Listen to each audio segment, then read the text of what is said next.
بسم اللہ الرحمن الرحیم والصلاة والسلام علی رسولہ الکریم محمد وعلی آلہ وصحبہ اجمعین اما بعد قال اللہ تبارک و تعالی فی القرآن المجید اعوذ باللہ من الشیطان الرجیم واعتصموا بحبل اللہ جميعا ولا تفرقوا رب اشرح لی صدری ویسر لی امری واحلل عقدۃ من لسانی یفقہوا قولی رب زدنی علما۔ میرے بزرگوں، دوستوں اور اسلامی بھائیوں اور بہنوں، السلام علیکم ورحمۃ اللہ وبرکاتہ۔ محترم ناظرین، آج کی نشست میں اتحاد و اتفاق سے متعلق سماعت کیجیے۔ امت مسلمہ میں اتحاد کی ضرورت اور اہمیت محتاج وضاحت نہیں۔ فرقہ واریت اور گروہ بندی نے دین و دنیا دونوں اعتبار سے ہمیں ناقابل تلافی نقصان پہنچایا ہے، جس کا مشاہدہ ہم وطن عزیز میں گزشتہ طویل عرصہ سے کر رہے ہیں، اور اس حقیقت سے آگاہ ہیں کہ وطن عزیز میں اسلامی نظام حیات کو نفاذ میں بعض دوسری رکاوٹوں کے علاوہ ایک بڑی رکاوٹ فرقہ واریت اور گروہ بندی بھی ہے۔ اگر کبھی اسلامی نظام کی نفاذ کی منزل قریب آتی ہے تو اچانک ایک طرف سے کتاب و سنت کے بجائے کسی ایک فقہ کے نفاذ کا مطالبہ شروع ہو جاتا ہے،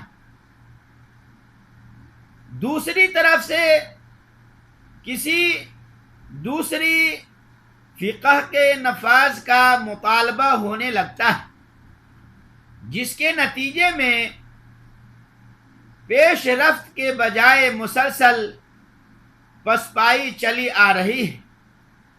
حقیقت یہ ہے کہ دین اسلام کے نفاذ کے لیے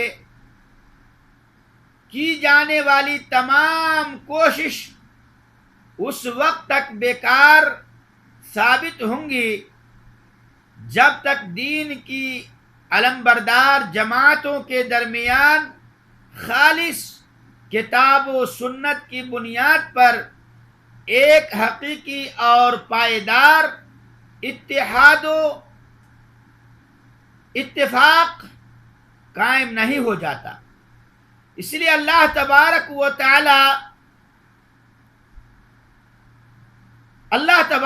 تعالی نے جہاں قرآن مجید میں فرقہ واریت اور گروہ بندی سے منع فرمایا ہے، وہاں دین خالص یعنی کتاب و سنت پر متحد ہونے کا حکم بھی دیا ہے۔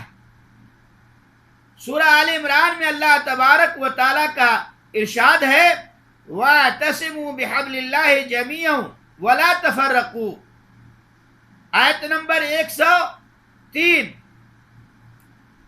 کہا کہ سب مل کر اللہ رب العالمین کی رسی مضبوطی سے تھام لو اور تفرقہ میں نہ پڑو۔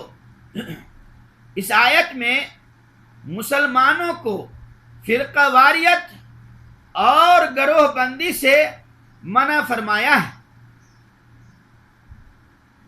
اور حبل اللہ یعنی اللہ کی رسی قرآن مجید پر متحد رہنے کا حکم دیا گیا ہے۔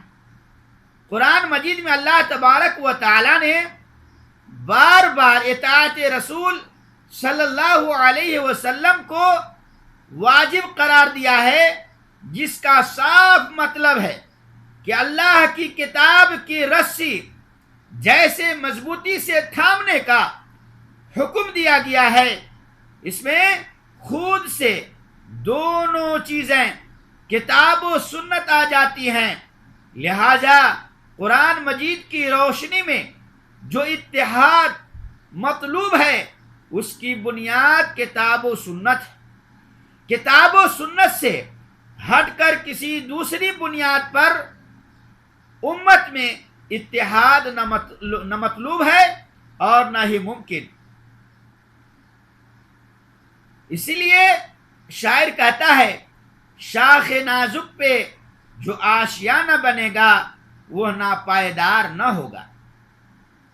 محترم سامعین و سامعات، اگر ہم نے فرقہ واریت اور گروہ بندی کو اپنی زندگی کا مشن نہیں بنایا اور مسلمانوں میں اتحاد اور اتفاق ہمیں عزیز ہے، تو ہمیں ہر صورت کتاب و سنت کی طرف رجوع کرنا ہی ہوگا۔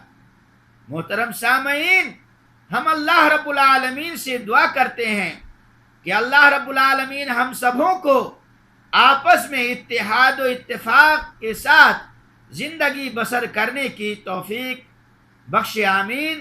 وصلی اللہ علی نبینا محمد، والسلام علیکم ورحمۃ اللہ وبرکاتہ۔